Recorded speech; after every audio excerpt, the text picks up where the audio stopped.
Hello, welcome. My name is Molly. I'm going to be your game mistress for the time being. To my left is a wonderful blue-haired friend.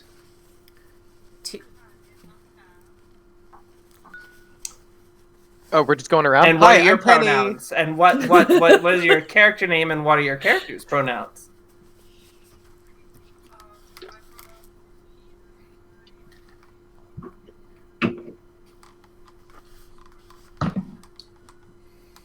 And passing it over.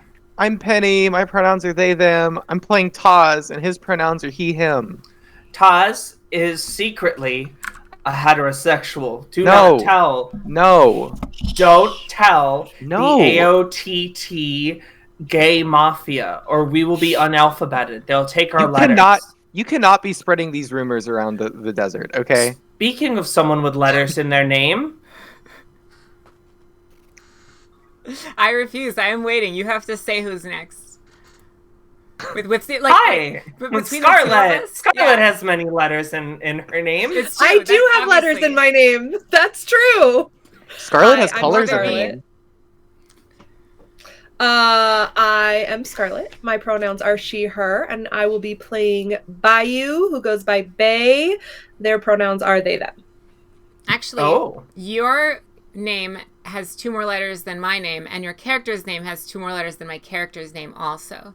So I just want everyone to know that coincidence? I think not. Art imitates life. Wait, that's and not speaking of art, I know it's not the same. I know. It's a good segue. My name is Adora. I use she, her pronouns, and I'm playing the character Wig, who also uses she, her pronouns. And as we have thoroughly established, wigs have been snatched. Mm-hmm. Yes. Yes. You're really going to use it like that? Like, you're not going to wait until there's, like, a moment to throwing it out there, all on the table right now. A joke there, like it's like until you get kidnapped, and then I say your wig gets snatched. Maybe getting kidnapped. Adora can't show up for an episode. I was just gonna wait for the next time for you to run at something, and then say, "Can I roll to snatch wig?" You know. Yeah, there you go. That was so good. Dang. Well, that, honestly though, like, never mind. Secrets for later. We gotta. If we keep saying it, it will stop being funny until we say it enough that it gets really funny. Yes. You know? Yeah, we're laying the groundwork. I guess right. We're really. That is what it's people gonna want be a pop back in their like. That's what people want in their actual. Yeah, they want right. Like, one bit over and over and over again, never ad any nauseum. variation. Yeah. What if we just like? What if every like we were just like, I put on an outfit or something, and someone's like, oh, my character actually is going to match wig, and then we just we try every single different thing that like rhymes with snatch, and every episode there's like 3 different ones. I thought you were going to go in a different direction and say, what if I dressed up in like a Cousin It outfit and just was the wig? And I was like, yeah, there's something there. Speaking of wigs, a long, lithe human in tightly fitting garments that seem to dance with the wind through the shifting sands of the far south of the Admurcian city limits. Their hair is drawn tightly back. Silver-green eyes squint against the desert sun. They double over, stretching their limbs as a tumble of curly hair cascades dangling from a single tie, sat tightly on top of their head. Magical enchantments hum through the weave around them, their muscles made further lithe with the postal house's suite of magics. This incantation, they murmur under their breath, comes to an end, and a small, opaque disc begins to whir beside them. Striding forward, a large voice rips out of a nearby black and white spotted gerbean, ringing a bell.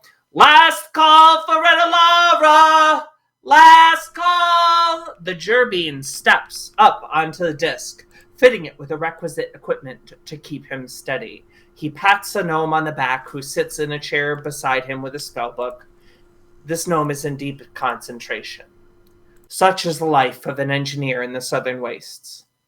The human's muscles ripple in the hot Admursian sun. They hum a song to keep the incantation whirring behind them. They take stride after stride and dive into the desert, moving a tremendous chain of floating discs with passenger, cargo, carriages.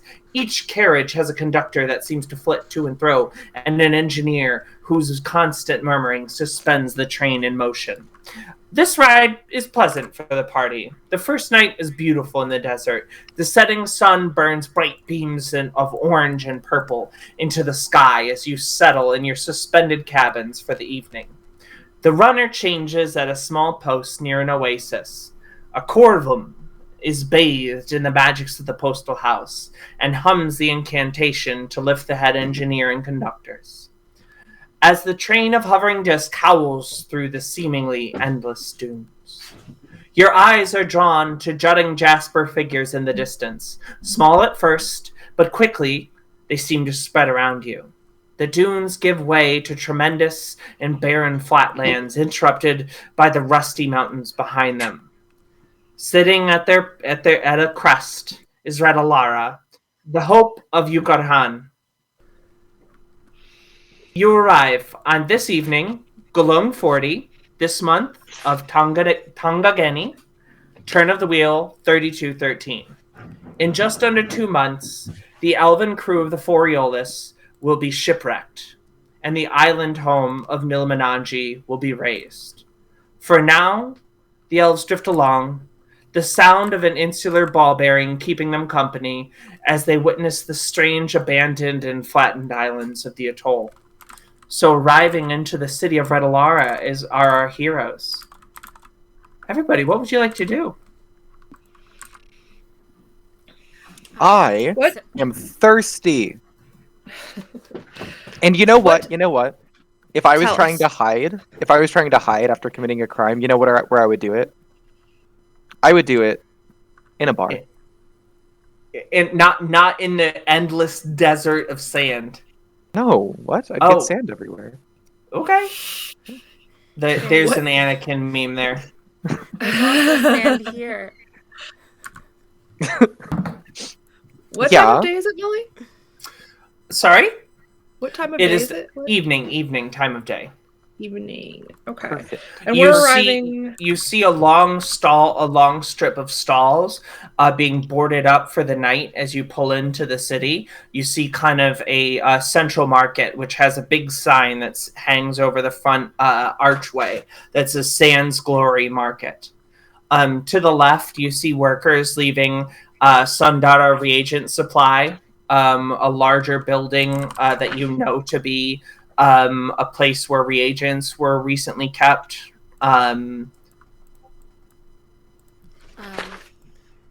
Do we like have a place to stay that we got from the people who sent us here already, or like anything like that? Yeah, so there's a great inn called the Violet Fiddle that the workers were talking about going to. Mm-hmm. Cool. Okay. Yeah, so Bay is gonna get out and give a big stretch and do like a big one. Everybody, okay. 1, 2, 3. Big stretch. Big stretch. Okay. Okay, well, let's get Taz a drink before I go and get one without you. I don't know, gets too thirsty. Go ahead. Yeah, straight to the Violet Fill, right? All right, so you start walking down these kind of shuttering market stalls. They're all closing up through the night. And you see one has a group of people kind of screaming at the owner. And you look at it, and the name of it is Tabit's Exquisite Rations and Flasks. Someone has company. I'll say that again. Tabit's Exquisite Rations and Flasks. So as you make your way past Tabit's, and the large groups of people that seem to be yelling at them for faulty logic and being really hateful with the way that they distribute rations, you will come by a place that reminds you of an old connection, and the name Bilu reminds you of your old friend Gaz. Oh. This will be Ember. Your old friend Gaz, and no. Well, if you sneeze more than once, it's actually, so you'll see Bilu's Bovines and Livery is the name of the place. And you kind of see this more portly Harengon. It's a familiar face, though he's a little bit rounder than when you met him. Ember? By 1,000 waters, with the soot on you, never would have recognized you. How are you?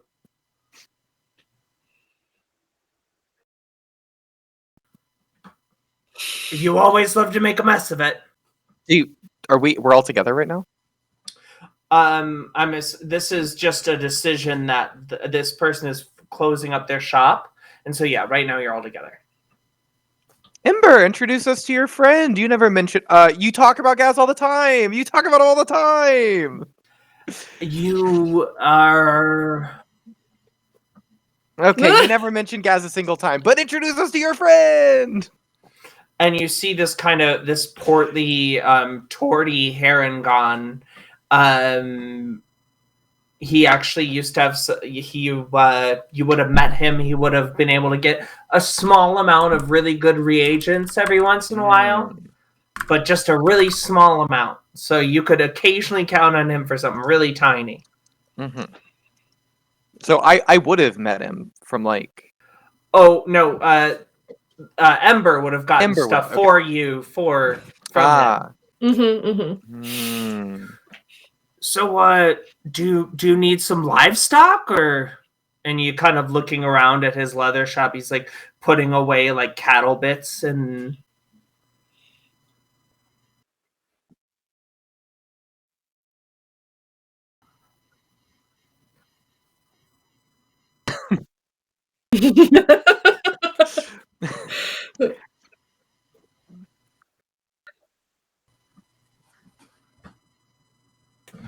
Great. Why are you here?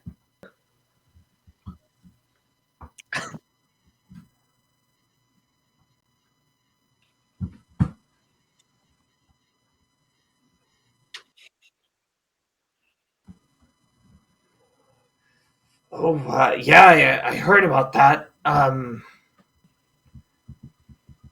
I don't know. I haven't heard anything about where they went.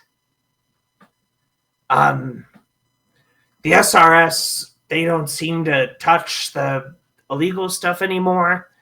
So I rarely ever skim off of them anymore. I message him and I'm like, look, I know you did it. You can just tell us. We're cool. It's fine. And so as a strategy. He looks right at you as you're sitting there with a copper wire whispering to it, and he says, "No, I didn't. I don't know anything about it, but here's what I can tell you. I had some weird some commissar. And you're thinking back, and there's a religion to the north of the northern part of the world that's about engineering. They worship progress. Comus, yes. The Djinn of Progress. They've been asking around for things that I don't really trade in, like stabilizers. But these ones were really different from the regular Beretruvians that work and Beretruvians you recognize as people from the city up north. Than the regular Beretruvians that seem to work there. They're a little bit different. Weird folks. I feel like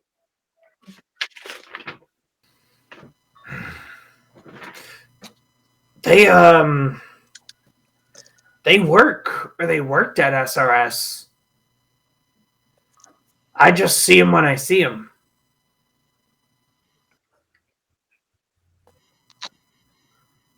I don't know. I don't keep much track on SRS. You see, out here in the desert, the livestock business is booming. And he's like, you're looking at his clothes, and it's very like holes in his leather pants, and it's like patches on everything. And he slaps that's used car salesman. Slap. It's that, but on like a very ratty leather harness. He's like, well, the livestock business is great out here. A cowboy. Can I ask how tall he is? He's a tall Harengon. He's 6 foot. Not tall enough for Taz. Okay, well, never mind. Nope, Harengon. What is that, by the way, a Harengon? Think of it's a bunny person. A bunny, yeah. A lagomorph. Like a hare. Yeah. That's like where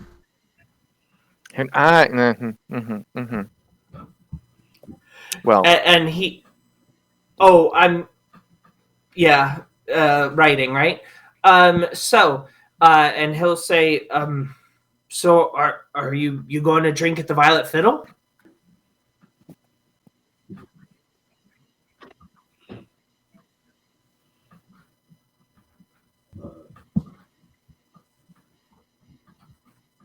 that's true. He's already driving me batshit. Oh.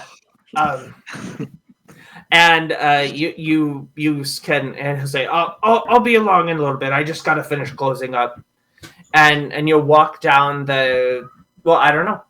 Anything else you want to ask him? For a short guy like that, no. Dave's just been trying. Oh, go ahead. Nope. No, he's out. He's out of the game, but he is kind of someone who is in the know. Bayou, what's up? Oh, I was just if we're done, I was gonna say Bay's just been trying really hard to pretend, to make it look like they're not intently eavesdropping on the conversation, slowly edging closer, and just And so you're leaning in on, basically leaning into the tent, and you actually stumble in, and this tabaxi will shoo you off, and you look up at the sign on this tent as he's kind of closing it up, as this tall tabaxi is probably about 6'2", is close battening down the hatches, and you see the name of it, Nufawa's Bazaar. And he's like, get off, come on, we're closed, come back tomorrow. I will, thank you. And so otherwise, you can make your way over to the Violet Fiddle. Let's go. And so as you kind of step out of the Sands Glory Market, this long cobble brick area, you arrive to this inn, and the first thing that you see with the door is open, and kind of shining out of it is almost neon halo of illusory light that seems to be kind of burning out from it. And as you step inside, you see this really tall roofed building, or this high ceilinged room with kind of interior motel hallways around the top, with a series of rooms on the top. And you see a glass violin that seems to be absolutely shedding this tremendous amount of purple light throughout the room. You hear a little bit of music coming from a bard who's set up on a stage behind you to the right. And you see a gnome in this sort of mech suit moving up and down the bar, distributing drinks. It seems to be kind of whirring with arcane magic. Nice. What would you like to do? And there are a number of dark wooded tables that have there are a couple of different patrons, a human, a glass genasi, another herringon, and I think a gerbean. Is there anybody here that I know? Just like old, I guess, yeah. Yeah, you would have known a goblin named Uzang, who used to hang around here.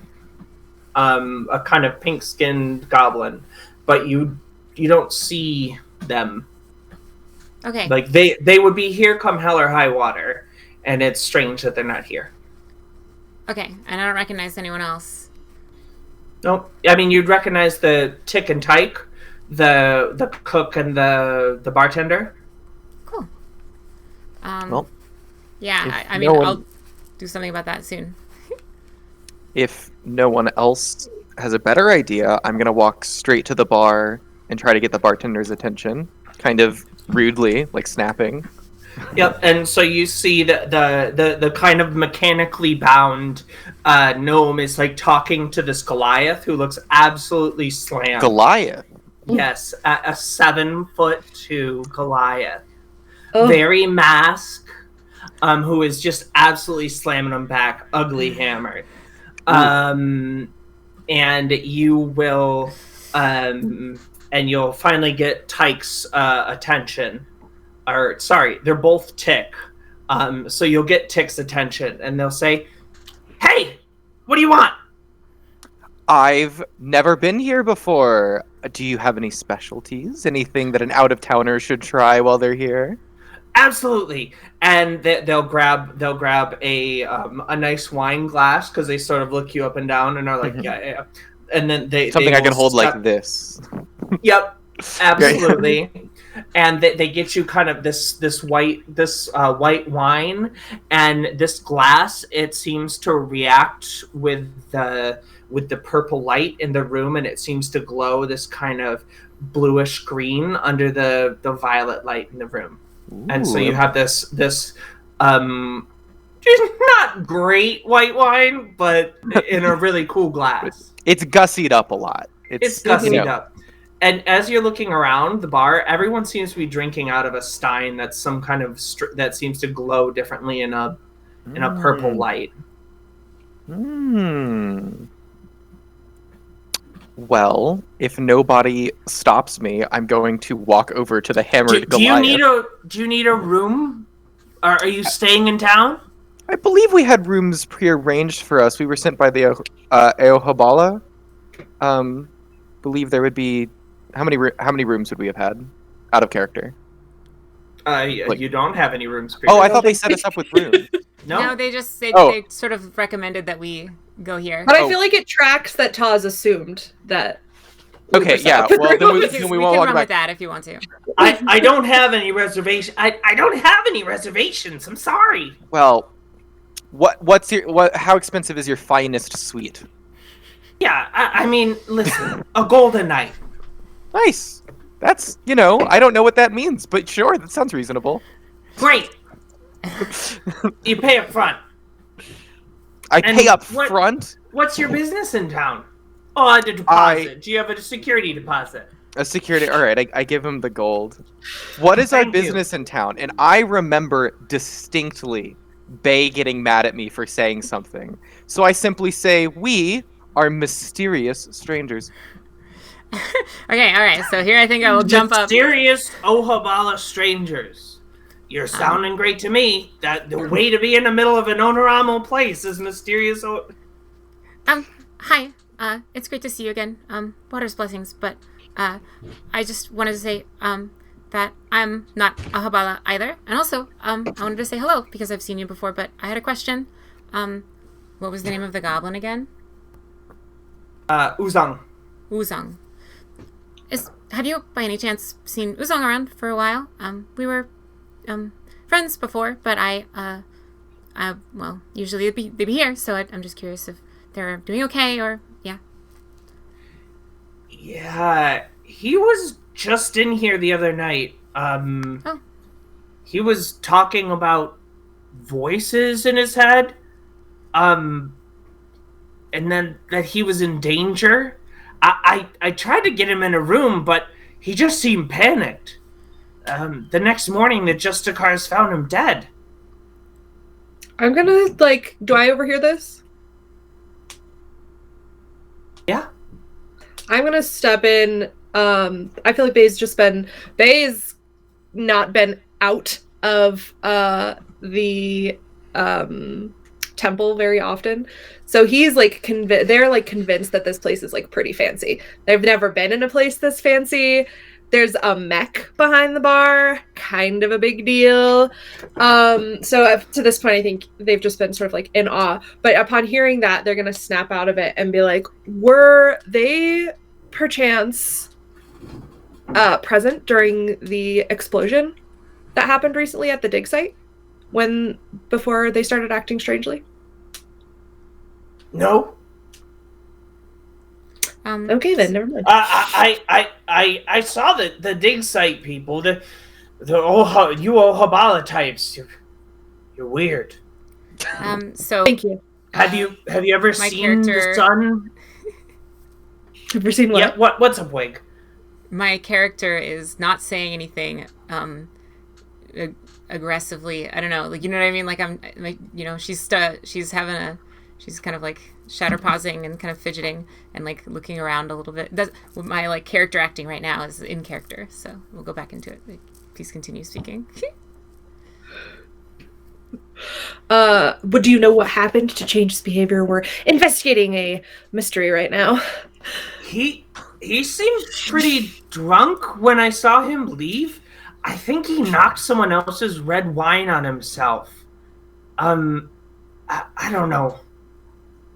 He had this like red splotch on him, and I think it was someone's wine, but I don't know. I don't think it was blood. He didn't have any wounds. And this was like yesterday? That was a couple of days ago. Oh, gosh. Have you noticed anyone? Oh, sorry, go ahead. Well, I mean, did anyone examine him or get a cause of death or anything? There's barely any Justicars out in Red Alara. You can ask. They took the body. I'm sure the Justicars have the body at an autopsy. That might be rich for this area.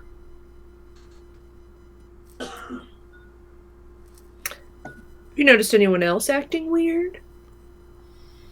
Yeah, it's Red Alara. Everyone's weirder. Yeah, weirder out of their mind. Yeah. Well, and Tyke will yell back and say, "Tick!" And you hear this kind of voice from back in the kitchen. Yeah! It's like, has anyone been acting weird lately? And they'll sit there and like think for a second. And they'll say, "The Commissarians! They've been being weird." And then they'll go back in the kitchen.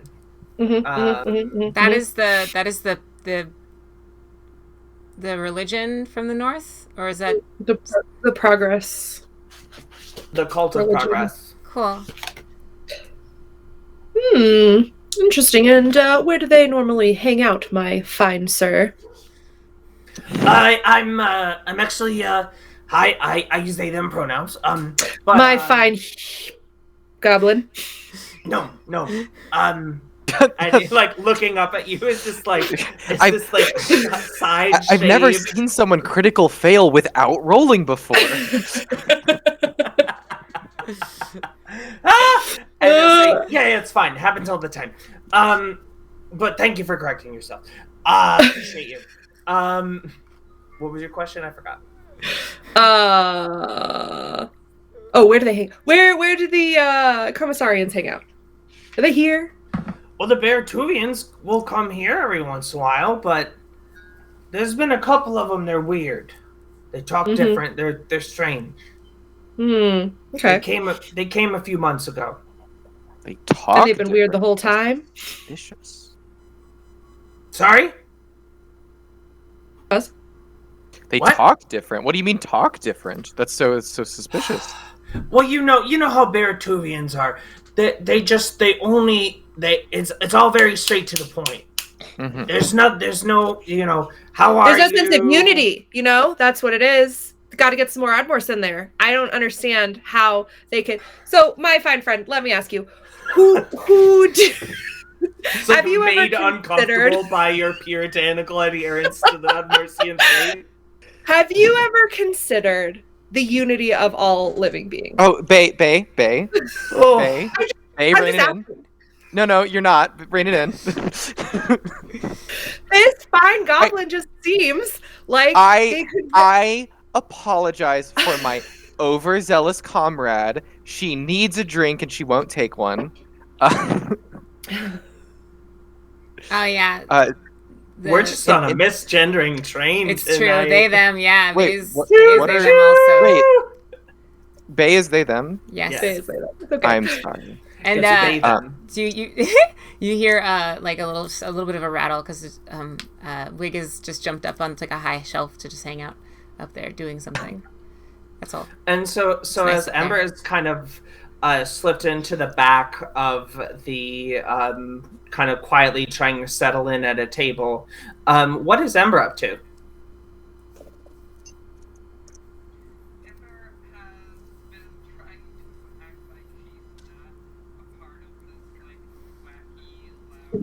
She doesn't know us.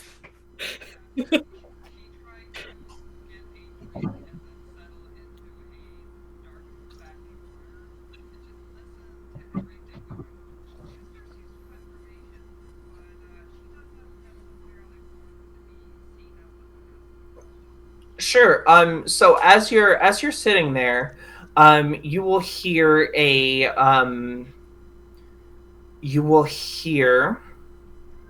Harangon and an ASMR, kind of this humanoid looking person with like a kind of like stump radiant wings kind of hovering out of their back. They'll be you hear them in an argument, and one is kind of like is talking about the owner Amel, it's this political discussion. The owner Amel shouldn't be following Sabusinat anymore. He's just a lackey to the Melgokdar, and it's this big thing about like the current leader is bad and there's a new leader, and then the other one will say, "Oh, well, the leader of the new city is gonna make everything better. Sabusinat should just give up control of the owner Amel and all this stuff." And they're in this kind of heated barroom discussion a few tables back from there, kind of talking about politics. You will also see the kind of glass genasi. This kind of person seems to be made purely out of glass. It's weird and liquidy, kind of mercurial, and they're just sort of sitting back, like eyeing Taz. Do I notice? Like in a sexy way or like in a murdery way? They're just kind of like curious. And then you also will hear the bard kind of humming along a tale of the trek through the mountains into the land of the dead Jinn. Those are kind of the things that you'll get sitting back in the bar.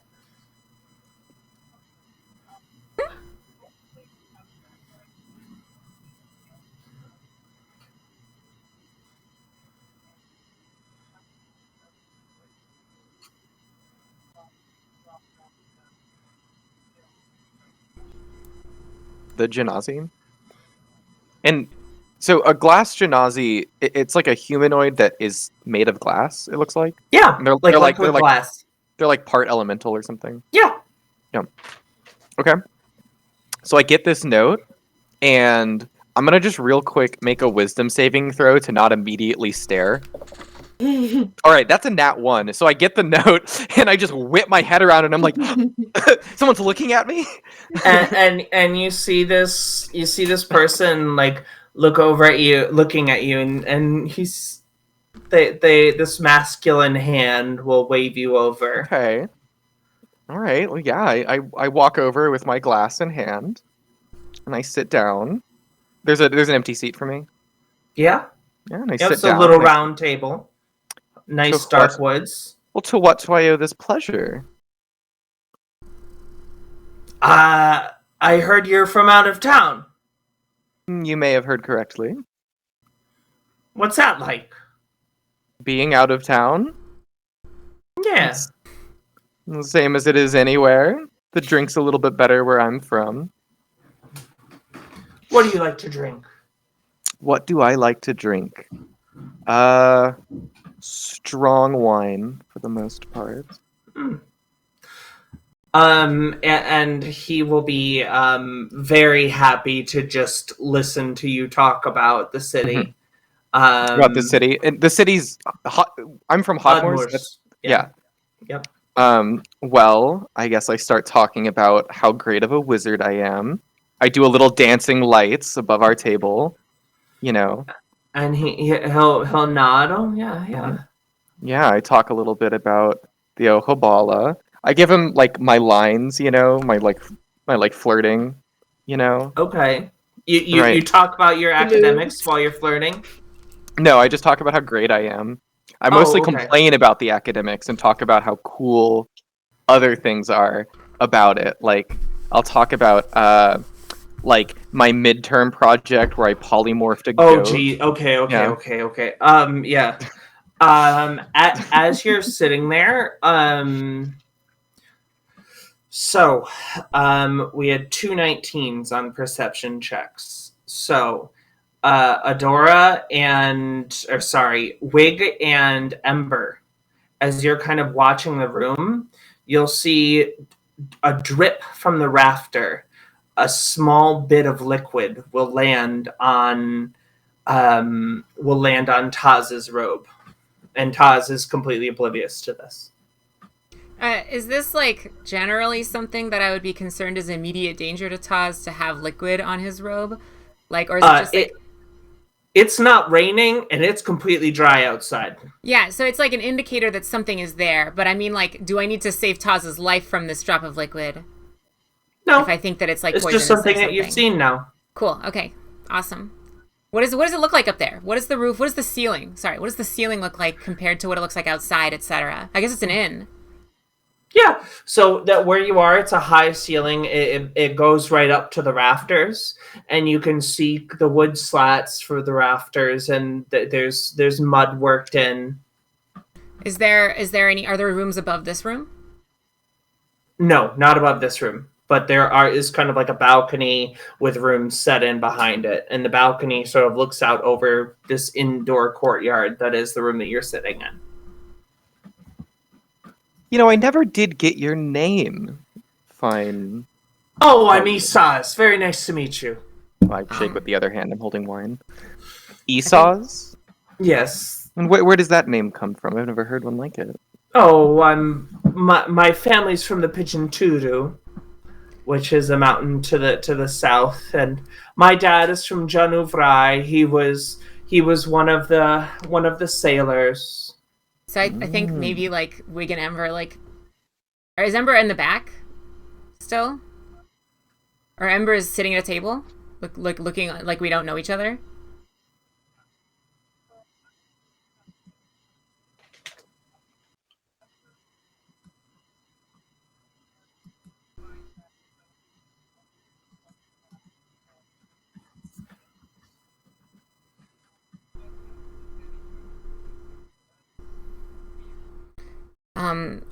Does Ember send Soot anywhere after that happens?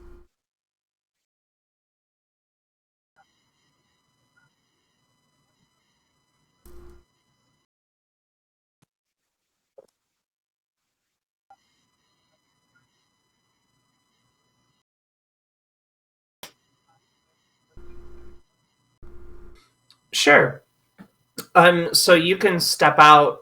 Soot will step out into the kind of dusk of this desert city, just on the edge, and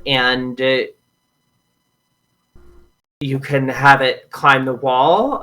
Do you want it to? How are you having it move? Tell me about that.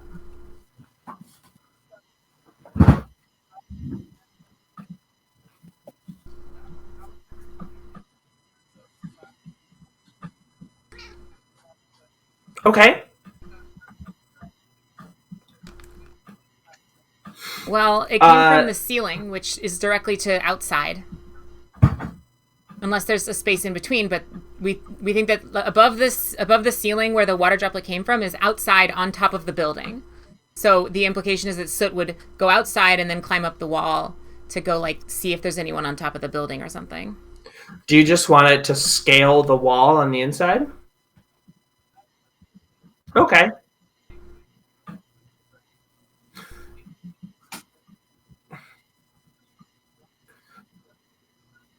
Cool. So you will see a Soot will climb up the wall, and is it moving?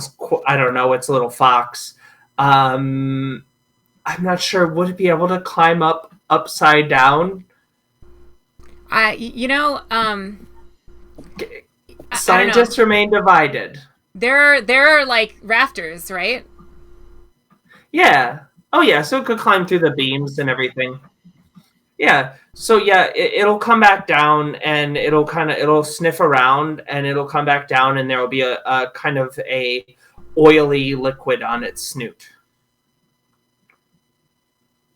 Can I want to know, like, if this guy's flirting and, like, if I still have him, you know?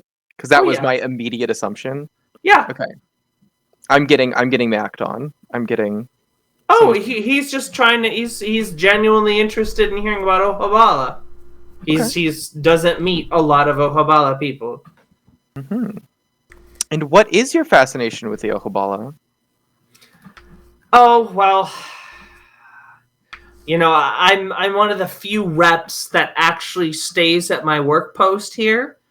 And it's nice to see that other people actually do their work. All of my reports have left. And there's barely any Onoramo presence here at all. It's nice to meet fellow faithful. Yeah, and where do you work? For the local government. Like the mayor. Oh! I am immediately less interested. Okay. I don't say that out loud.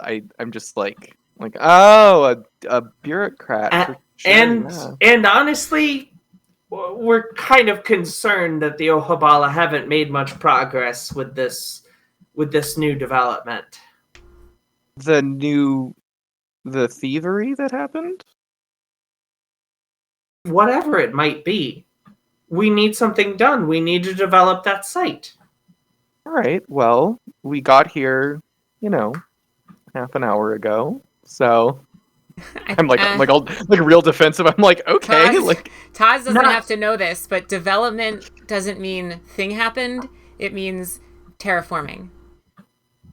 Because this is like an oasis. I got that. Okay. I'm being told that they're mad at the Ohabala for not making progress. I'm we just showed up. But they're talking on a large time scale. Mm-hmm. Taz is taking it personally though. Yeah. That's fine. I just want to make sure that there's understanding. Right. I'll pass the narrative puck to somebody. Oh yeah. Okay. So if that's are you? Does Ember recognize the liquid, or are you able to identify it at all? Do I'll probably pop over there. Yeah. Yeah.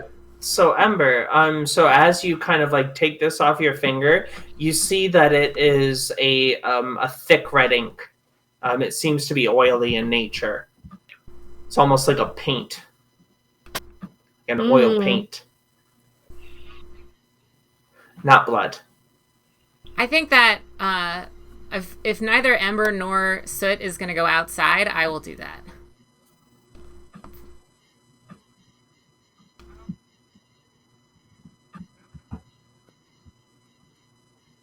No. Have we seen anything in town painted like this? No. Cool. It sounds like... What was the name of my friend again? Uzang. Uzang, thanks. Oh, yeah. Mm-hmm. I'm still quiet. Yeah, so you two start to step outside. Step is a strong word. Okay. I am hopping, yes, yeah. Okay, how does Ember... What is Ember doing?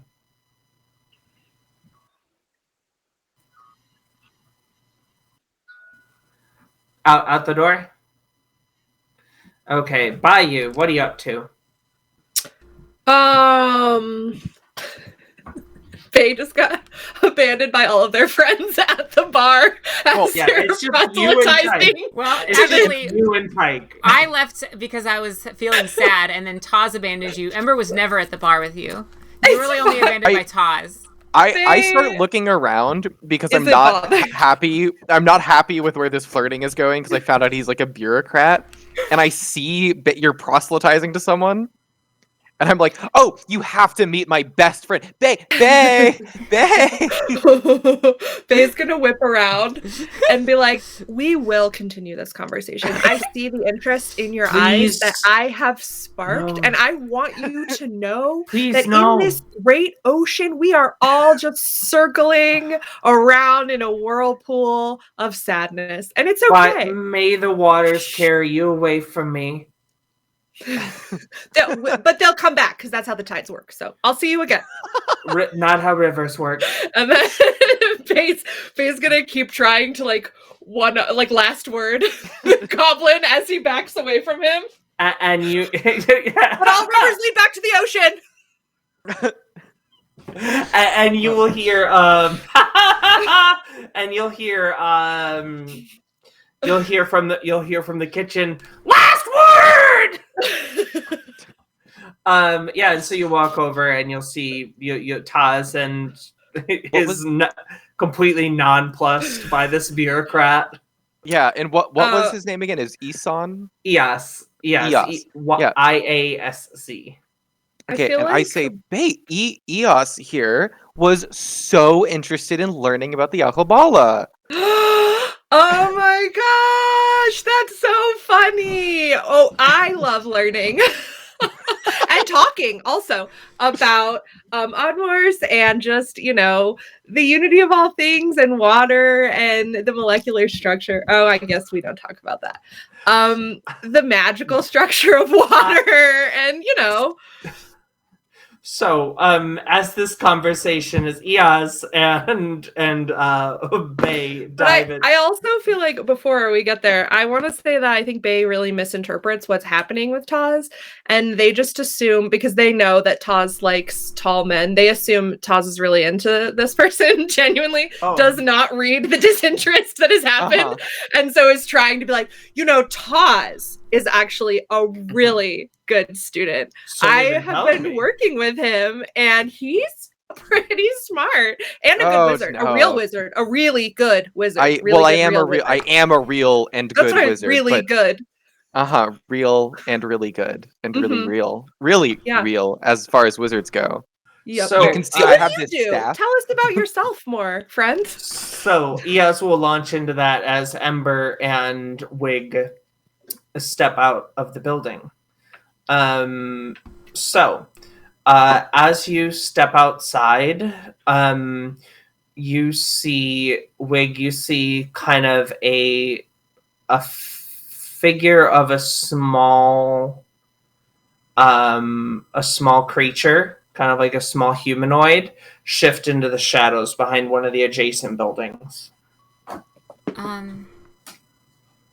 Okay, and how close together are the buildings?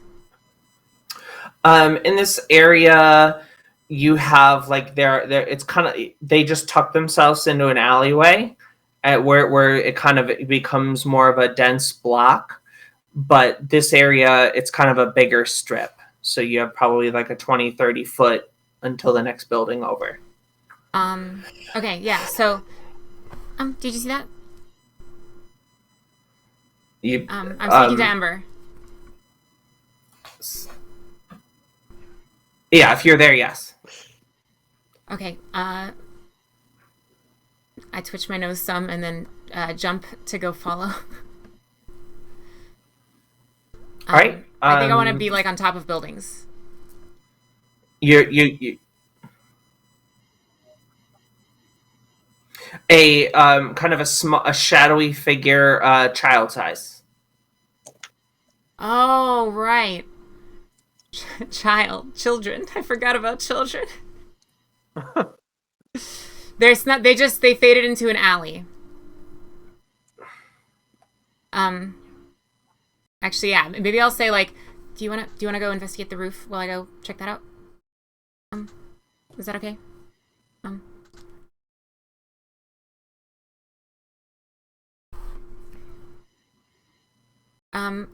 Please, I have I'll explain later if that's okay.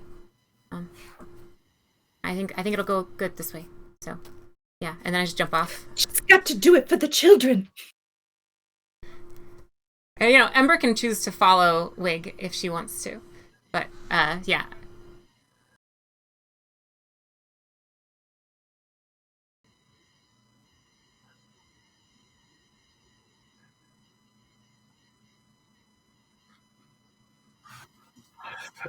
And It's so true. I'm now on top of the Ember, building.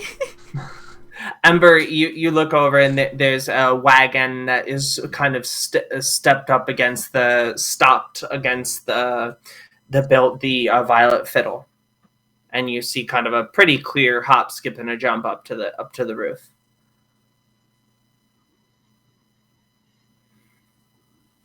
So no, you're able to get up, and you get up to the top, and you see a puddle, a kind of fresh puddle of this red ink that kind of looks blue purple in the late sun of the fading day. Kat, you're on the roof of the Violet Fiddle right now?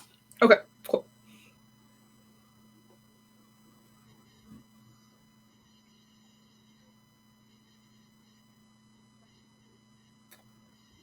Make a survival check.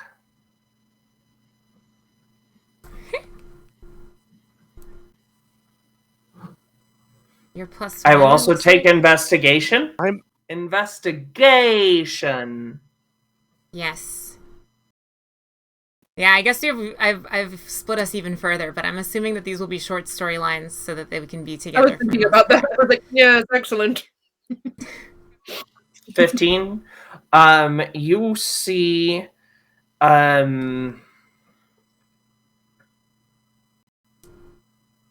you see small footprints. Kind of like a child size corvum size footprints. These kind of three-toed claw prints moving Like- off of the edge of the building. The size, like a corvum the size of a human child, or the size of a corvum child? Size of a corvum child. Cool. So they're kind of little bitty ones. Maybe like of a creature about 1.5 feet tall. Awesome.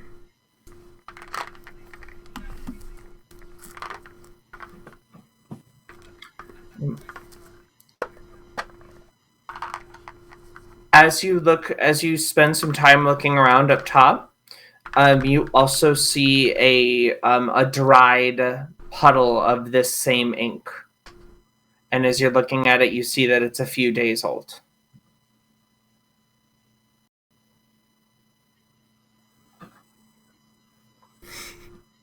Mystery. Yay. Sure. It seems you chip it off and you're like, yep, this looks like the same color. Yeah. And then you kind of will zig down the alley. Maybe you're about 20 seconds behind, maybe about a minute behind Wig. So Wig, you bounce off and you see this this child running down an alley, and they twist. They take a hard left as they keep running. What do you do? I think I will just follow them for a little bit. Like, Okay. like the hard left, is that away from rooftops? Is what you're saying?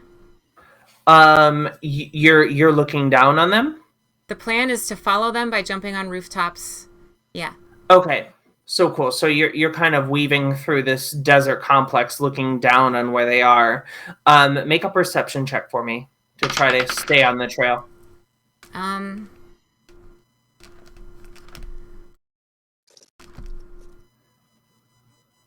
Okay. 18. Okay. So you're able to continue to trace it. And are you trying to hide your presence, or are you trying to follow it? Like, be clear that you're following it. Hide my presence. Hide your presence. Make a If I stealth can. check for me. Yeah. 20. Okay. So, you're kind of lowly hopping along these buildings, trying to keep your noise to a minimum. You're trying to cushion the blows of your feet against these roof tiles. I'm very soft. Wig, do you wear shoes? No. Okay, just the little beans, Just kidding. little tippy tap of little beans. No, I have huge feet. Oh, a little tippy tap of giant Yeah. bean. Yes, thank you. So, it will stop, and then it will, after about a minute or so, it will slip into an alleyway where kind of the roof seems to cover it, and you'll hear some whispering. Okay, cool. I think that I'm gonna go inside and not worry too much about hiding my presence and like go in the alley in the through the front. I think that this is a situation where, like, I think these are the like hopefully these are the like common folk that I'm like cool with from background things. And we'll see what they are, but assuming that they're like urchins or whatever. Hopefully that I'll know how to like be chill, and they'll think that I'm chill, and that doesn't mean I won't have to still make charisma checks for things, but just putting that out there. That's my intent. So you descend and you start to approach, and you see the three figures are facing you, and you see one of them with a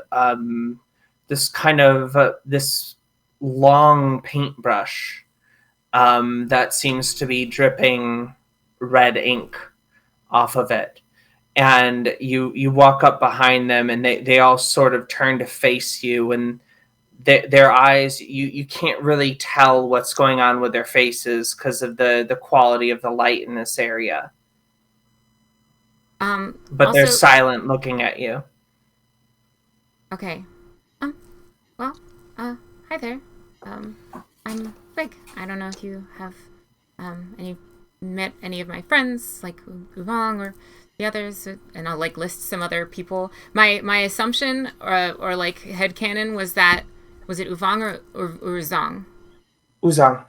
Uzong. My assumption was that Uzong is like not a child, but was a child. Oh, really? At one point.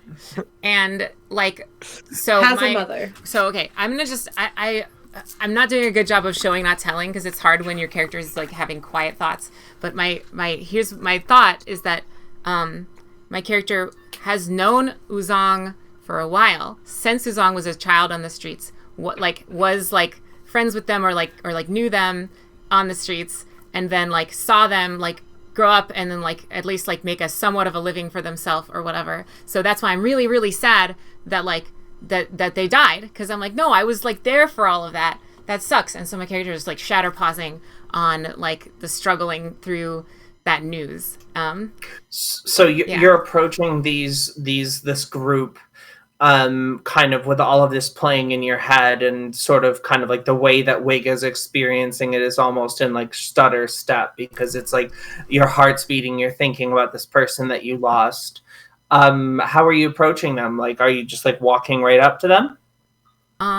So do they respond to me asking them, like introducing myself and saying that I'm like was friends with Uzong, and then like listing whoever other Uzong's friends, other kids that I would have known from the area, basically.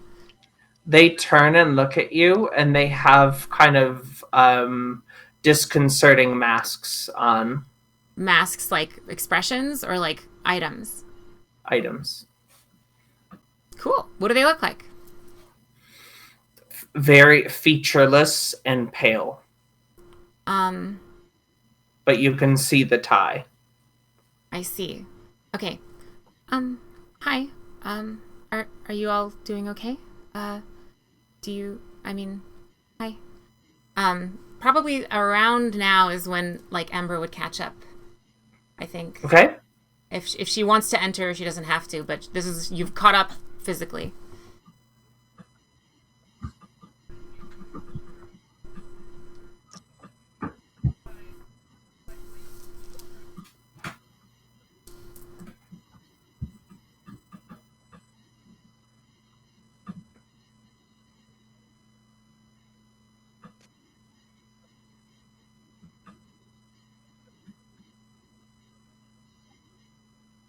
So as you are great, and so you're sort of kind of meandering, looking for like doner kebab late at night. Hello, European audience. You're looking for late night McDonald's. Hello, American audience. So Wig, as you approach these children, their masks like you're getting close, like probably within 5 or 10 feet of them, the mask fades, and you see behind it just sort of like this mask of like this entire body of rotten meat. And there's maggots kind of crawling throughout the body, and you just see these white rolled back eyes that have things squiggling out of them, and then you hear this piercing scream. Make a charisma saving throw. How loud is the scream? Would anyone? Oh, Ember can hear it. Do we hear it? What about the people in the inn? There's music going on. You're 11. vibing. You're stunned. Trying to avoid a very awkward conversation. Oh. And you see a number of other creatures, you see 3 figures shift down the alleyway, and start to get a head start. And you see them shifting back towards the inn. The same 3 figures? The tavern. 3 figures of a similar size, but the illusion that was there just fizzled. Ah, cool. That disappeared from the corpses that were very scary to look at. Yep. Okay. Well, yeah, what do you do, Ember? And you look down, and as you're kind of there in that stunned state for a minute, you look down and you have a small blot of red ink on your clothes or on your fur. Oh no! Spooky goats. So Ember, you hear this piercing scream tear through this kind of quiet desert night. What do you do?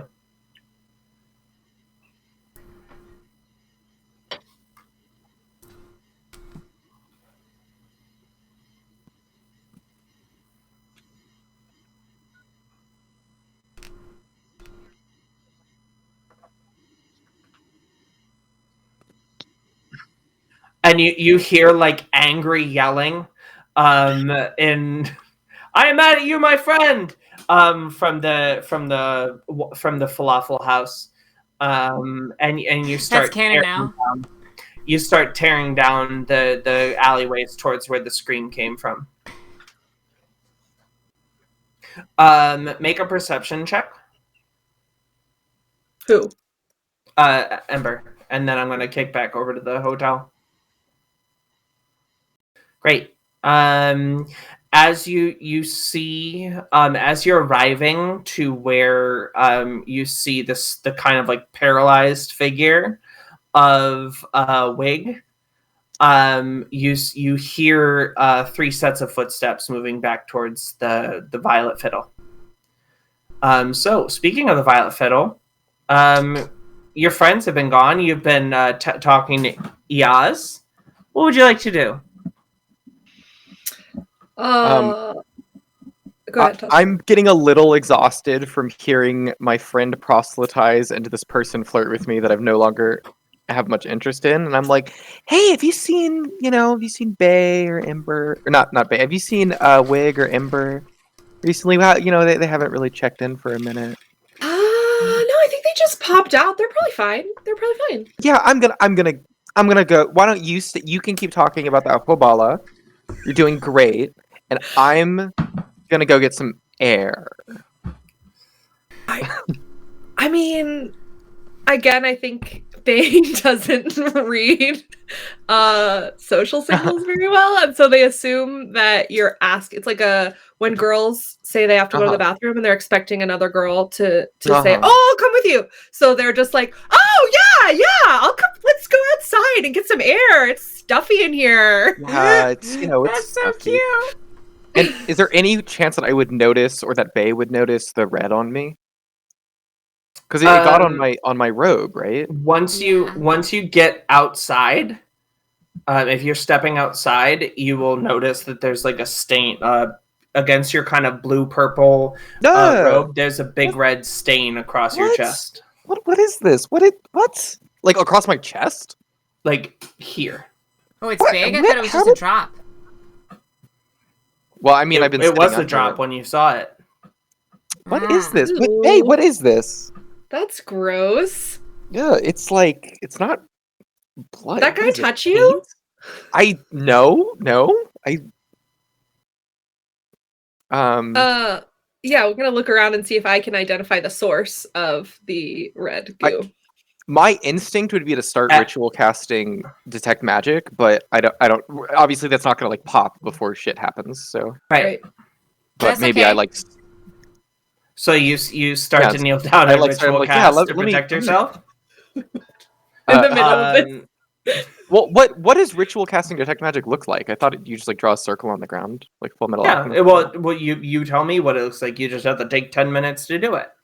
Yeah, I draw like a kind of suspiciously occult circle on the ground and get the material components out. And, you know, I'm mostly just channeling it through my book. It just takes a minute to focus. And I'm like, I'm going to take a minute and like see what this is, because this is weird and I didn't notice it. And I'm going to lean over to our new friend and be like, whiz biz. Well, I think everything is magical because normally when you're in the Alhambala University, you cast detect magic and then a bunch of things are magical. So you're not used to this yielding great results. So I feel like Taz is really distressed by like getting his clothes screwed up, you know? To maintain his image. Sense. It seems like the flirter did not come outside though. That was the implication. No. Well, I think it got really awkward. Yaz is just sitting there and is like enjoying a moment of silence to listen to the bard. Do we not notice that the stain until we're outside? Yes, you do. Okay, not. gotcha. Yeah. And I never got anyone's names in my book. I think after this I'm gonna do that. Not getting much use out of it. Say you did it on the train trip. Yeah. Sure. Well, if I have all three of their names, which is how many I can have in my book for far sending, then I would just like message and be like, "Hey, what's going on?" And so, you will. I'll send it to Ember because I know Ember better. So, Ember, you get this in your ear as you are.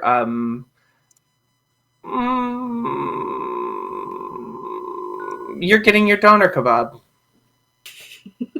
So well, how do you respond mid kebab? So the message is literally like, "Hey, what's going on? You've been gone for a minute, and you have 25 words, no more." And you answer mentally.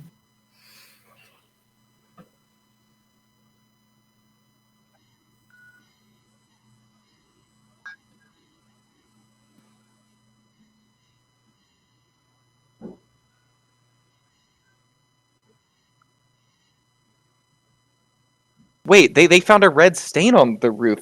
Okay, hold on. I write back and I'm like maroon dark red, almost like paint, question mark? Well, I don't know if the question mark comes through.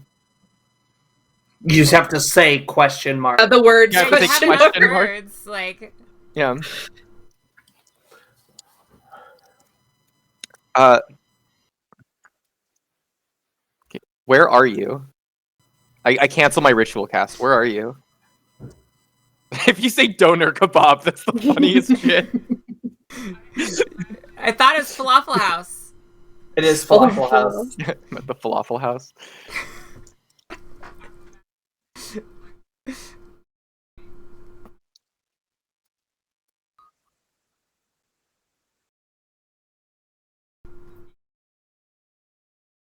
And so you hear the internal thought, scream, scream, scream, scream, danger, danger, danger, danger. Where's it? So, come here. Hey, we gotta running. Babe, danger, violence, combat. We gotta go. We're Bay's off ready. Towards the Falafel House. Are we gonna have time for falafels? It'll be really quick. They have a really short line. I know that. I want some falafel really so bad, but we gotta check on our... Okay, we'll come back. Falafels after. I don't want to fail! Friendship and falafels. I don't want to get expelled! And We are not going to get expelled. Don't you worry. You- like, Base putting on his stops shoulder. moving. Yeah, Base stops moving at that point and grabs you by the ropes, like steers you, We are reaches up to your very tall frame and pulls you down. We are not getting expelled, Taz. Not today. And so, Taz, you actually start to hear like discordant whispers in your ears. The first is that the first whisper says, "The gear grinds, forever it grinds. There is no end, it just keeps turning. The gear grinds." And you hear a second voice, "You are the oil, you are the grease. You will keep the machine moving." And then the final whisper, it is just, "Blood for the machine, blood for the machine." And as you start rounding the corner, you make your way down this alleyway. And you see 3 figures. Two of them have these small cages that seem to be kind of burning like bright arcane light in the night. And one seems to have a palette and a brush. All right, so everybody, roll initiative. Yeah. Oh, I would like to use my reaction to roll. enter flow. Oh, Molly, as we were running, as soon as Taz told me that we needed to run because there was danger and we decided that the falafels were a no-go, can I have cast Bless on us? So you'll Thank be you. concentrating on bless on the 2 of you when you start combat. Oh, let me. Sorry. All right, so Ember, Hold on. Wait. initiative. Oh, sorry. I'm pulling up the board. This is where we want to be, right? Yep, it should be kind of dark. Oh no. where can I write my initiative for you? I have to fix Give this real quick. Give it to me. Tell me. 21. Taz. Taz is 21 initiative because I By rolled you. Where's the? Oh, I see. In the news. Sorry, 14. And Wig. Sorry. 1 second. I'm fixing the screen. So, Taz said that he had been doing some dancing lights.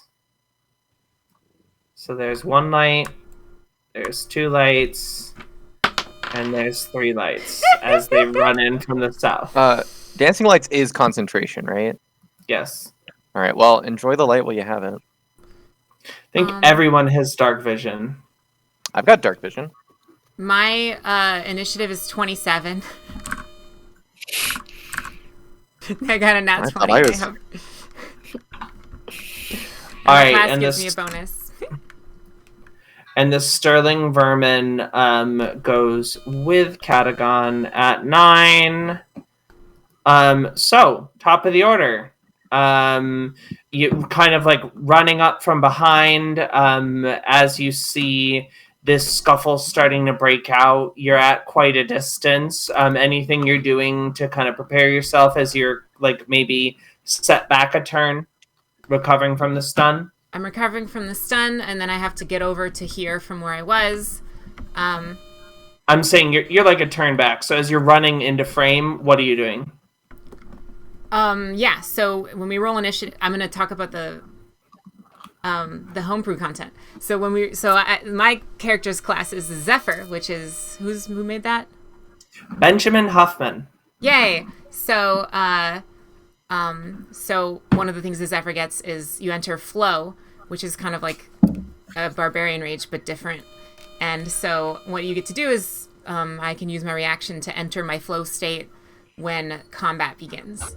I don't know if it. Okay, yeah, I'm a turn away. Yes, I'm gonna cast Enlarge on myself. All right, and so you see this very large kangaroo mouse. Oh, it's still small. I'm like 4 feet tall now. Okay, this average-sized kangaroo mouse hurtling towards you at a very elevated speed. Next up is Taz. So I have dark vision, so can I see more than just what's in the light, or?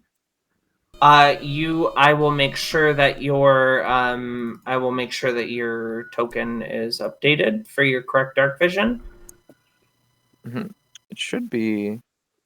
Did I not write it down anywhere? 60 feet. Yes, that is the case. Okay. The gray bits to the side are what you can see. So you can see kind of going through the dark. You see this figure. You see really this cage. For sure. Okay. Well, what to do? I'm going to use a wizard spell because I'm a wizard. I'm going to cast Melf's Minute Meteors. Nice. Yeah, also, to explain from before, Zephyrs are not spellcasters typically. I am casting Enlarge because I have a magic item, which is from the Sculptor class. Who made the Sculptor class? Ross Lizer. So thank you for this cool magic item, Ross Lizer. I have a crystallized sculpt.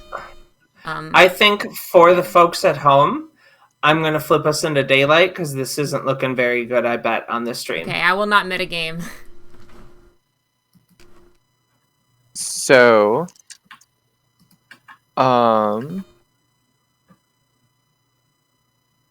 yeah. So when I cast the spell, and I did look this up, it's only one on this turn. It's still black and white. Okay. Please continue. I am going to. Oh, where'd the enemies go? They're still there. Oh, they're there. Okay. Is there a way to inspect them or see what I'm working with?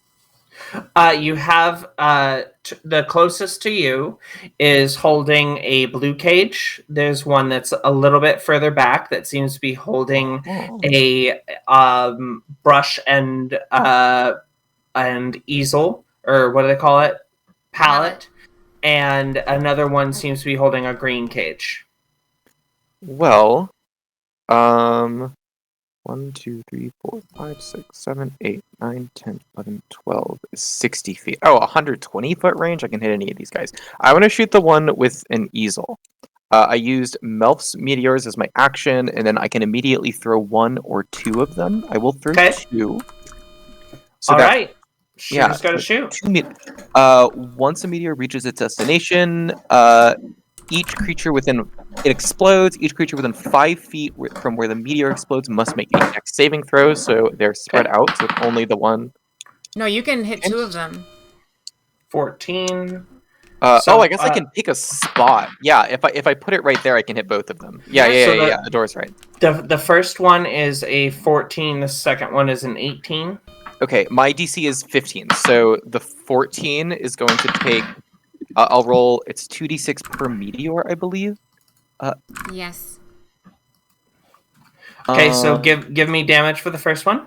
So the first one is 5, and then I'm trying to see if they save for each meteor. Probably. Yes, they do. Yes, they do. Cool. So the first meteor is 5, and then the second meteor requires another save, DC 15, and that's going to be 2. So 5 and 2. And half damage on a successful save. Yep. Mm-hmm. Correct. So you picked the blue one, right? The one that was closer to you? Yeah, I hit between them so that I hit both of those guys. Cool. All right. So you have dealt some damage. You see this kind of explodes, and you see these flashes of light. And this flash of light shows you that on the other side, you see this small black fox and another small black fox kind of like lining up a shot across the way. So what does your magic look like? It's the first time we've seen Taz's magic. Yeah, so I always channel it through my spell book. I have an arcane focus. I cannot use it. So I channel it through my spell book instead, which does not give me quite the same advantages, but you do what you gotta do. And I summon the minute meteors. I rip open. It's like imagine a little zipper in space opening, and then these like little rocks that are glowing red popping out of it and orbiting around my head, and then I sort of throw them one at a time by gesturing like that. Wicked. And if anyone were to make a very keen perception check, they might notice through the little zipper hole that it is just Fipa's office. It's like it's like I'm sending like hey, can I get a quick spell real quick? And then she's like, yeah. And then I'm gonna do a little movement because why not? Just for fun and for you time. Yeah, for fun and for me time. 1, 2, 3, 4, 5, 6. Just getting a little bit farther away from my friend in case there's an explosion. Hey, you live, you'll learn, you live again, right? So 40. 40. And I don't think I have one spell slot left. Where can I note that on this crazy modern technology? All right, so as this goes off, you see this sculptor starting to wave the brush around as it a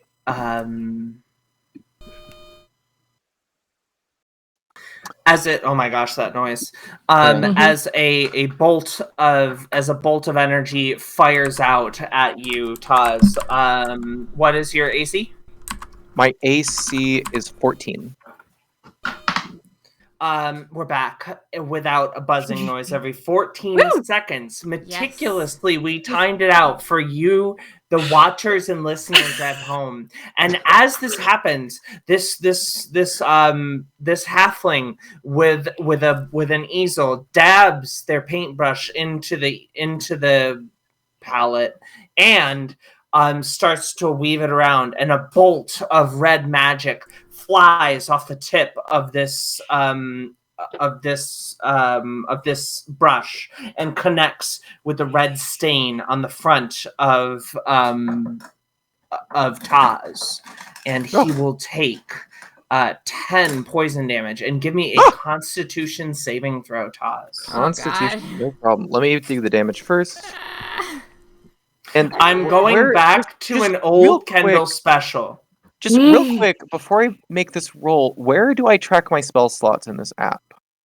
So if you go to the spells tab, on each level at the very top in the upper right corner, you'll see a number of little like tab arrows. You can click on those, and those represent your spell slots. Yep. Yeah.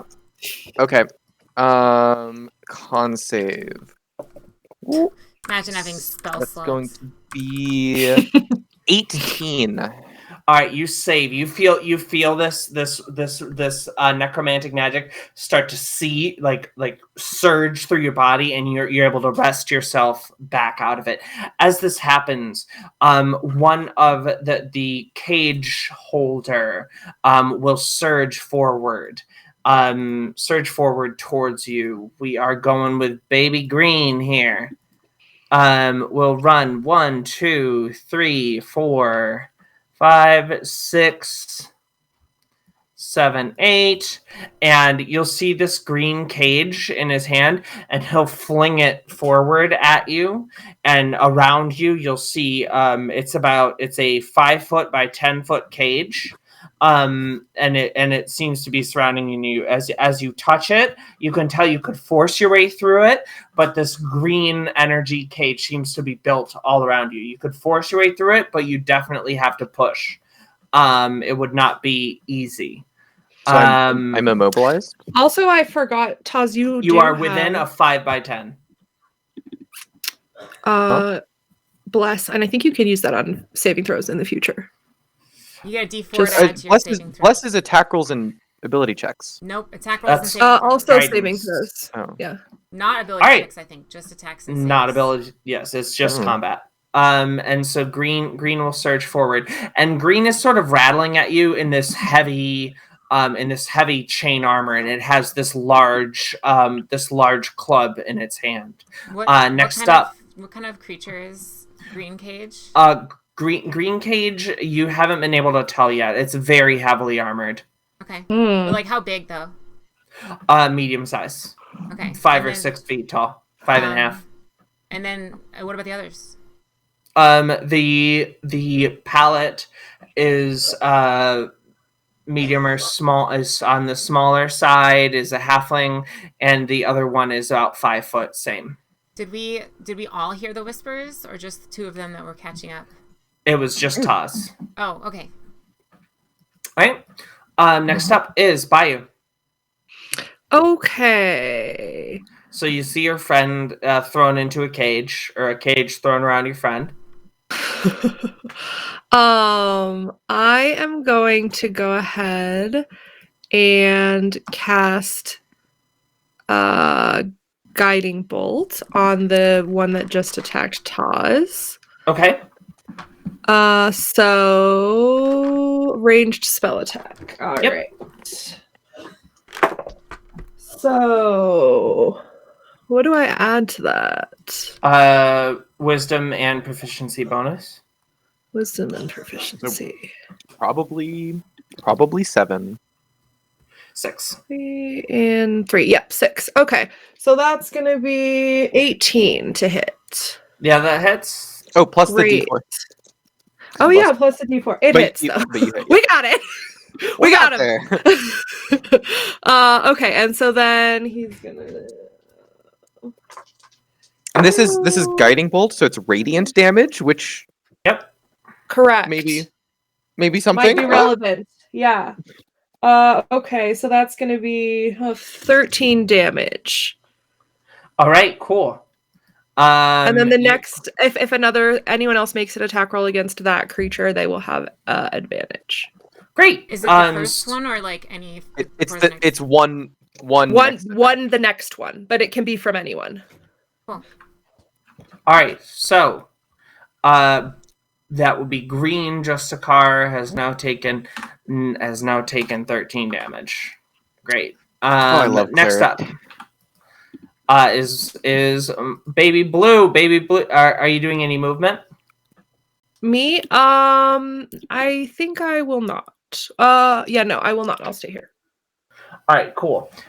So they are going to run forward at you, and the blue cage will spin out and land around you, Bayou.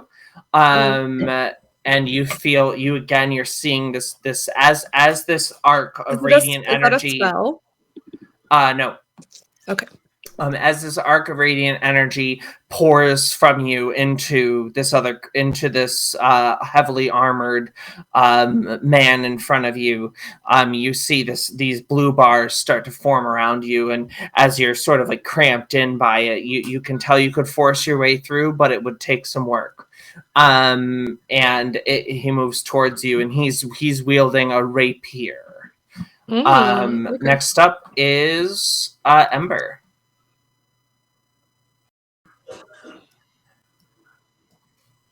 You currently have the element of surprise. They do not know you're there.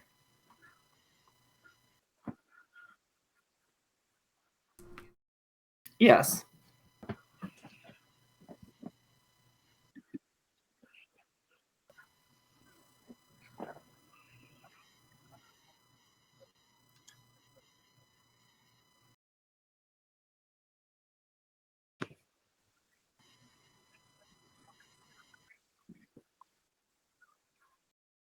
Yes.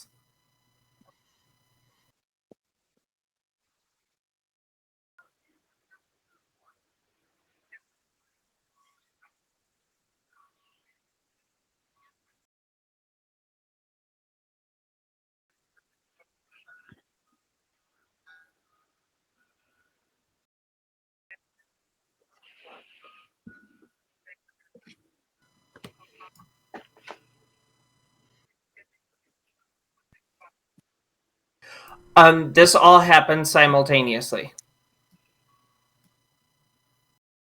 They'll spot it if it doesn't do anything. Yes. They'll see it on their turn. Right now it's your turn. So Yes. Yes. Mhm. You might be okay though. sneak attack is just if you have advantage, right? So it Yeah. We works. might be setting something else up. Okay. Mhm. I was just gonna say it goes well with guiding bolt. That's kind of cool. I never considered that. Yeah. Yeah, absolutely. You could Yeah. maximize. Don't worry Like about it- it for like right it- now. Yeah, it doesn't matter. You're hidden, so you get it on anyone. Yeah. I'm just wow, synergy, what strategy, what? I can We help did too. it, guys.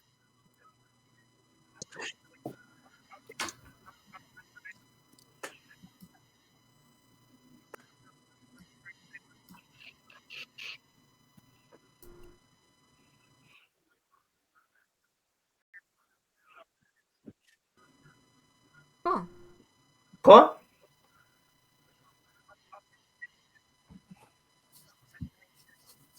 With advantage. Which one you hitting? Palette, green or blue?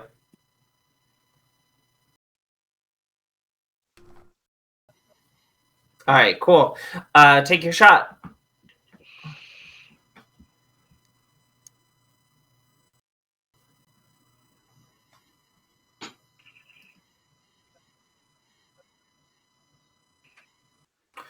+7. It is.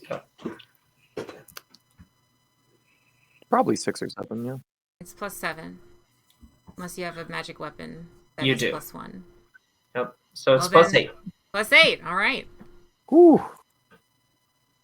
And with advantage, 'cause hidden? Yeah. Yep. Nice. Mm-hmm.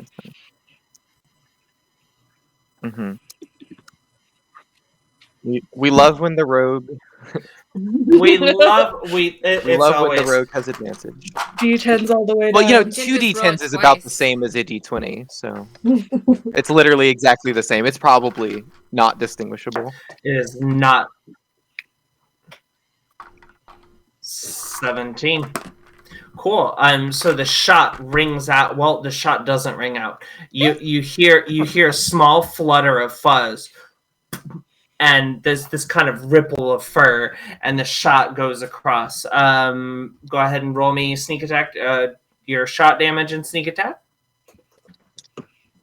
and that's your first hit for your gunslinger. And Oh, wait, I'll the explain the gunslinger class. I'll explain the gunslinger mechanic while we roll dice. So the gunslinger is by heavy arms, and one of the cool things that the gunslinger gets is every time you hit, your crit range on a natural dice roll goes down 1. Every time you miss, it gets reset back to 20. So if you hit and you hit and you hit, you can get a crit range of 16 to 20. Wow. Which is really, really cool. With advantage, that's like a 50-50 to crit with the sneak attack maxed because of the crit. Man, that's But it is only on the natural die. You don't get to add your Right. modifier to get Yeah. that 16. well, yeah. But 16 to 20 is Still. still a quarter of the die, right? Very good. Yeah.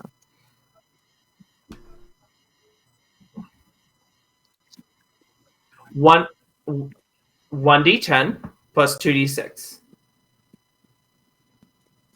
+5. 4. Yeah. Okay. These memories. It's teamwork. Oh, these memories. 18. All right, wicked. Wait, so the did shot. you add your ability modifier? And you're +1, so it should So be plus 23. It 5. looks like. 23. So this shot rings out, and you see the pallet just gets blown out of this person's hand, and they look around behind them in the dark, and they see this little fox, and then they see you, and you see like a little bit of ink start to well up on your shirt. Next up is our friend Wig. Do you have any end of round description stuff? that you want to do? Yeah. So, it's Wig and then Toss just on deck. As this happens, this shot rings out across the kind of darkened area as two of these Justicars, these cages, run forward and throw this magical force energy around their prey. They are met with an arc of radiant energy and a few exploding orbs, borrowed very kindly from the Archmage herself. As this happens, a bolt of red energy flies across the field and tries to wrap itself around Taz, but he is able to strongly shake it away as the heroic Quill, or Urchin, what is it? Urchin of the Thorn? Oh yeah, the urchin's spine. The urchin, as the heroic urchin's spine surges forward into the fray once again, as she is wont to do. A moniker I don't believe we've heard this far. Yeah, not yet. Not yet. It'll come up. Maybe you'll recognize my stuff. I won't. I'm stupid. Hi, stupid. I'm Molly. Hi, Molly. I'm stupid. Nice to meet you. Okay, should I go? Yes. Okay, great. All right. Yeah. Oh, that's what you mean by when you were introducing that I'm charging into the fray. It's my turn to do stuff. Great. Now I understand. Thank you. All right. Yes. We are professional Dungeons and Dragons players. It's true. Don't get the it urchin's twisted. spine heroically charges into the fray. Okay, so I am going to use my Zephyr ability to take the dash action as a bonus action. And when I do that, I get another Zephyr ability, which allows me to make an attack as part of that same action. Now, what would I be attacking with, you might ask? So earlier, I mentioned that I have a crystallized sculpt that allows me to cast Enlarge/Reduce. And the weapon that I have selected for my crystallized sculpt to be is a lance, which you'll recognize as technically not a heavy weapon, which means that it doesn't matter that I'm small and using it.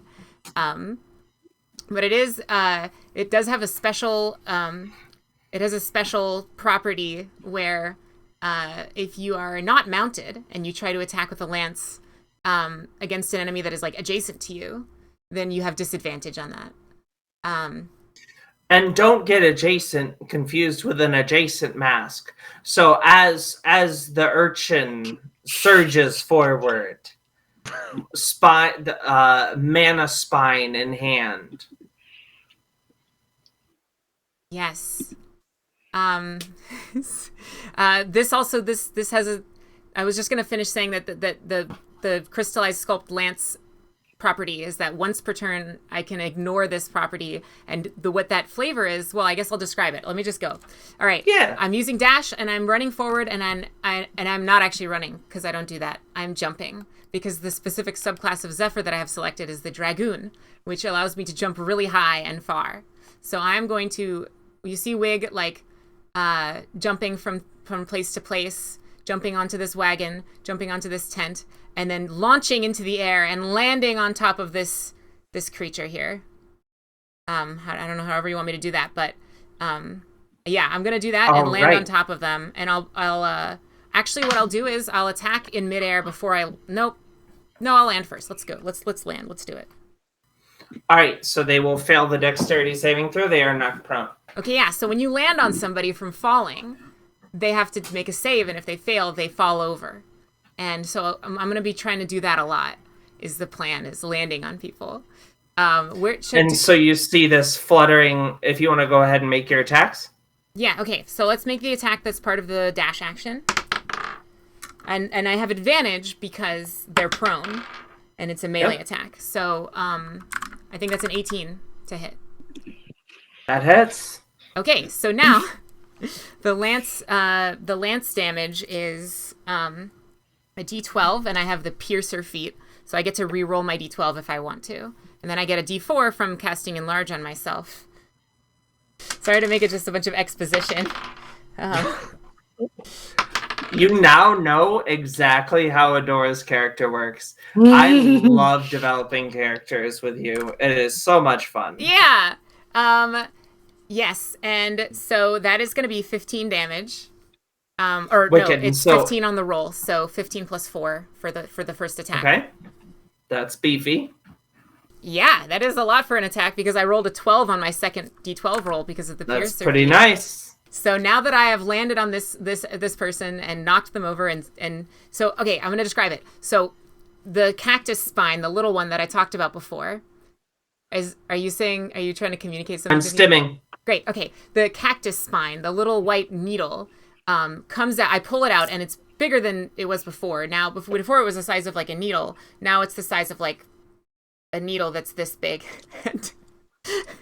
and it extends. So the way that so you see me jump and land on this person, and then take out my spine, and then like jump up and like it extends into the shape of a lance and stabs through the arm of this painter and hurts them a lot, and then retracts back up into my arm as I like land again on the ground next to them.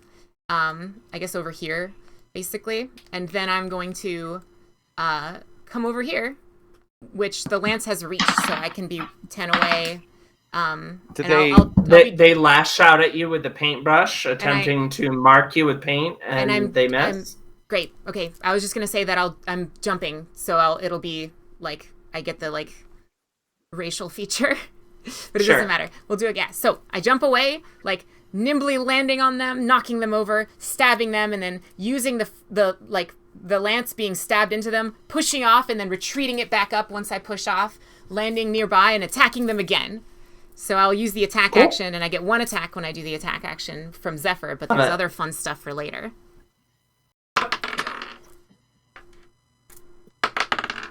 Okay, so 25.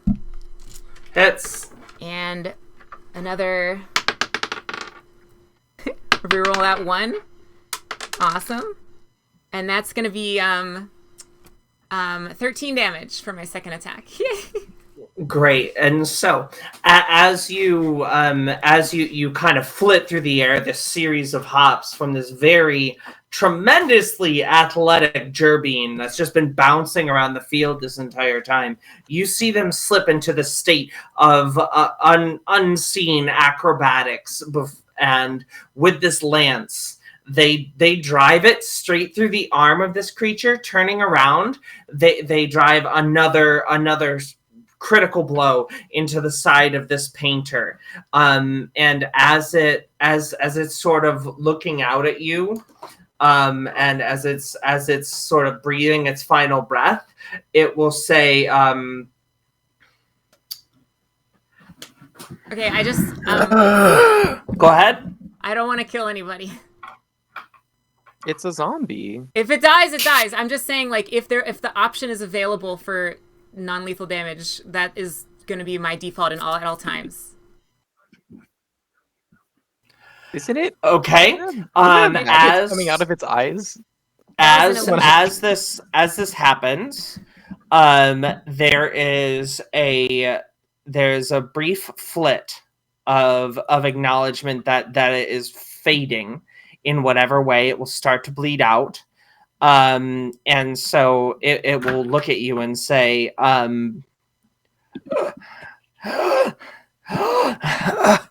Quo! We'll have the mountain.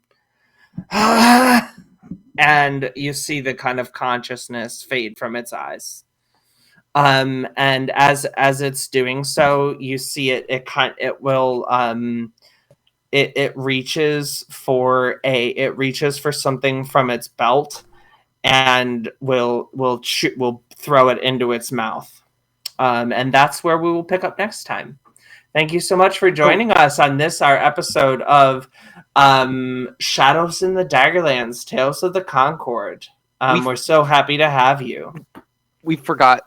I didn't take a concentration saving throw, and I don't want to forget for next time. Okay, go ahead. Do you remember how it's 10 plus half the damage you take? No, it's just a con save or something. Right, Roll it's me a a con con save. save. Let me know what it is. That is an 18. Okay, so you definitely passed that one. Great. Yay. Okay. Cool. So, thank you again for so much for joining us. I really appreciated this opportunity to share our second year of production of the Concord and various activities. So thank you so much to my wonderful cast. Thank you so much for everybody on the YouTubes watching at home, and we'll see you later. Have a good one. Bye. Bye.